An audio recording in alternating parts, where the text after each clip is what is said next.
Hello everyone, this is Constantine here, and I am going to be casting another pro game. This one is going to be between the very well-known Dimaga, who is on the MTW team, and the very well-known HasuObs, who is now apparently on the Mouse team. I did not notice that, or I did not know that about him, that he's joined that team.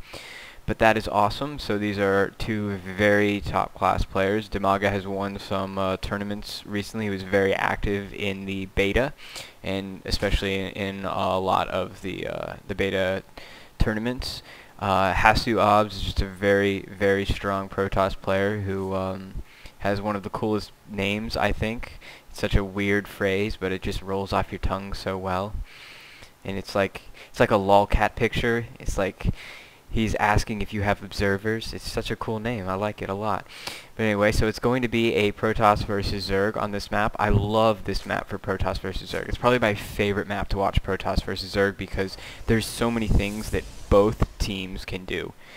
The extra destructible rock and the backdoor your base makes it really fun to beat Zerg on this map because you can just make your initial push. You can make your entire game's plan revolve around that destructible rock, and Protoss also has the chance of doing a little two-gate wall in here and using that destructible rock to their advantage later in the game to be able to move out. So we have HasuObs moving out with his probe, and he's going to be doing a little zapping on the spawning pool. I think it's awesome how the probes attack. They just kind of hit a random point on it, and that little electricity bolt just goes in different spots. So anyway, we have Dimaga going the pretty standard build where you go 13, or I don't know, I think he timed the spawning pool and the gas at around the same time. I should probably be paying more attention to that, seeing as these are pro games, and you guys probably want to hear about their strategies and things more so than the little cool colors of the probes, so I will try and do a better job of that. I'm sorry. But anyway, I'm just very excited about this game and StarCraft 2 in general. I've been waiting way too long for it. I'd almost given up hope and been checking the StarCraft 2 website, the one that they saved. They bought the URL for like 7 years ago, and eventually, wow, that probe is actually like damaging this spawning pool. He's really doing a good job to it. And I mean, as the Zerg player, this is really not that big of a deal. Like, you want to just let him hit that until your Zerglings pop out. You don't want to waste the drones to deal with it. And I mean, the thing about Zerg building is on the creep. They regenerate, so it's really not that big of a deal. But you know, the Protoss player actually could take advantage of it if he somehow had, you know, a double gateway going. He could actually come in and use the low health in that spawning pool to his advantage and take it out. But I mean, he's obviously not doing that. But it is nice to give yourself options in that regard. For those of you that are wondering, by the way, in the last few days, the games that I've been casting, I've actually been talking a little softer, and I know that's not because I need to talk softer. I had some sound issues before. It's actually because I just moved into a new apartment, or not apartment, it's actually a house. I'm leasing a room in it, and I have two brand new roommates, and they're both crazy postdoc scientists, and I have not broached the question of StarCraft with them yet, and so they're probably confused as to why they hear me talking in my room all the time. And right now they probably think I'm crazy, which I guess I am, but anyway, in the near future I might be shouting a little louder so that my voice doesn't sound so monotone and boring. But anyway, we have MTW Dimaga going to go ahead and get in his expansion. He's getting that expansion pretty late, but I think this is a very safe timing for this expansion against Protoss, because there's so many things that Protoss can do to you early, especially if you don't have a good scout of them like he doesn't.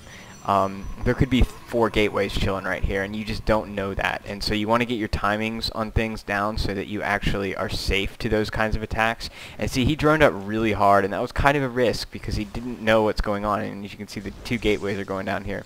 I'm not so sure I like this placement, because when the Protoss is going to suicide an Overlord in, he's either going to bring it in from here or from here. And if that's the case, you should put your stuff here in the center or try and hide it down here, although he can also come in from this range.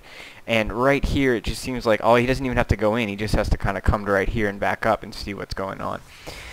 But I mean, it is a risk. He's throwing him up here, hoping that he comes in from this side or the other one, and you know he's going to pay off for him because this is the only Overlord in range to do the little sacrifice. And if he doesn't sacrifice, then he's just not going to know what's happening. Although nowadays, more and more, you're pretty much guaranteed that the Protoss is foregating you as Zerg, just because it's so effective. I've not played a Protoss in a long time that hasn't foregated. So Dimaga has got his natural up and running. He hasn't really transferred that many workers, which is probably another sign of his tentativeness against what's happening here. He doesn't want to transfer a bunch of workers down and then just to see, you know, a ton of zealots and sentries come walking over here, which is exactly what he's going to see in a second. He's going to see the 4 warp gate push about to come out. But it is a little different. He's waited for the +1, which is so powerful against Zerg. Although with the Hydralisks coming out, I'm pretty sure Dimaga is going to be in a great position to defend against this. He's got 2 spine crawlers down, and that right now is the perfect number. Although his biggest concern is this back rocks. That's what's so great about this map, is it really forces you into that aggressive play, because when you are aggressive on this map, you have the advantage of attacking, and especially when your opponent is Zerg and he's gone for Hydralisks, which can't really access this area of the map without really leaving themselves vulnerable, because they need that creep so much in order to actually attack. On this map, when I play Zerg, the first thing I do is throw down 2 spine crawlers, or not spine crawlers, rather creep tumors, one here and one here, so that I can actually work my way over here.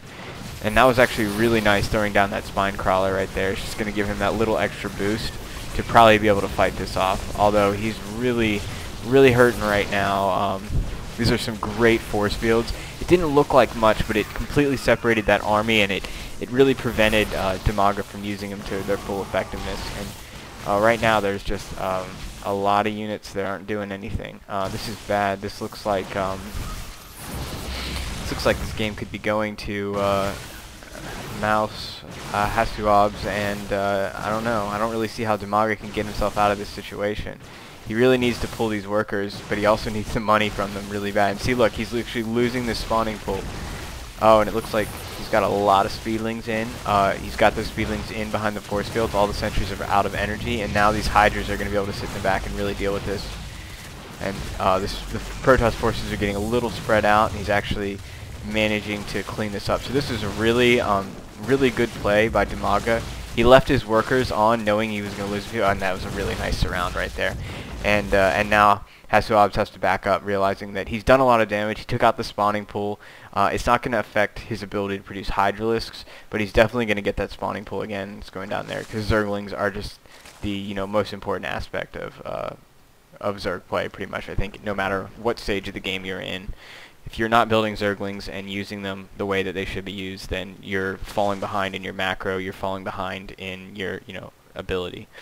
So right now we have a pretty, I don't know, even game when it comes to how I feel about the bases. The food differential is a little higher for Protoss, but at the same time, Dimaga does have these static defenses, although the defenses have all moved from down here, and I think he's moving them back down. And see, this is what's so great about this map for attacking. He cannot actually rearrange his forces fast enough, just because there's a shorter rush distance from, or movement distance from here, and I'm not even seeing the fight, sorry about that. So from over there to over here, and these Hydras are really getting their money's worth, because this one has 3 kills, this one has I think 2 kills, and these are Protoss unit kills, so you know those are big. But right now what's really helping Dimaga is the fact that he's extended this creep all this way. I would really like to see HasuObs change to a different strategy. He needs to back these up. Without the Zerglings to take the initial cannon fodder from the Stalkers, then the Hydralisks are just really weak. Oh, this Hydralisk is just sitting here with 2 health. Oh my gosh, one Stalker needs to run forward and take it out before it heals up. And it looks as though he's just going to try and back out. And see, these Hydras, they can't really extend any further than the creep, and I really like this. He had this creep tumor ready, but he didn't just throw it down. A lot of players will throw the creep tumor down the moment that they can, and that's just not what you want to do in that situation, because creep tumors, whenever they are building, are not invisible, and that's really important. And if you lose that creep tumor because you built it in range of some units to kill it, then he's going to have to send a queen down here to extend this further. And what he's trying to do is wrap this creep around, so that if he needs to, he can send Hydras to surround, he can send Hydras, you know, to the front and the back and actually get them there in relatively quick time. But unfortunately, when you make Hydralisks, you are kind of setting yourself up to be controlled map-wise, but you're also setting yourself up to be really strong defensively. Unless, of course, the Protoss manages to tech to Colossus, which is he's doing exactly right now. Would like to see Chrono Boost going down here, and maybe throw down a shield upgrade or an armor upgrade. I'm not really sure which one is better. I like the shield upgrade, but usually when I'm getting shield upgrade, it's because I'm going Zealot Templar, and I love Archons whenever I run out of energy. So it looks like Dimaga is not even really fully saturated on his main base. His natural expansion is well saturated, but not fully saturated. It's about as saturated as you would expect to see a natural base. But yeah, his main is still hurting from that initial attack, and that's why I think that HasuObs has been able to survive on a on just, you know, one base for so long. And he's even going for the Robo Bay and the Colossus on one base with 4 warp gates. He's obviously not going to be able to produce out of all of them. As you can see, he's not producing anything right now. It's one of those things that is, you know, kind of bad, because you always want to be producing out of your buildings just to maximize your build, but at the same time, the tech switch is so devastating against Hydralisks that it's kind of worth it. Although, I mean, the jury's still out on that. I've actually, I don't know if you've recently watched the last, I think it was 168, the Day 9 Daily, 168, where Day 9 talks about just massing units on warp gates versus getting warp gates and a Robo Bay on one base, and the differences between them. And his conclusion is that it's probably better to mass gateway units and expand a bunch than it is to just go really hardcore on one.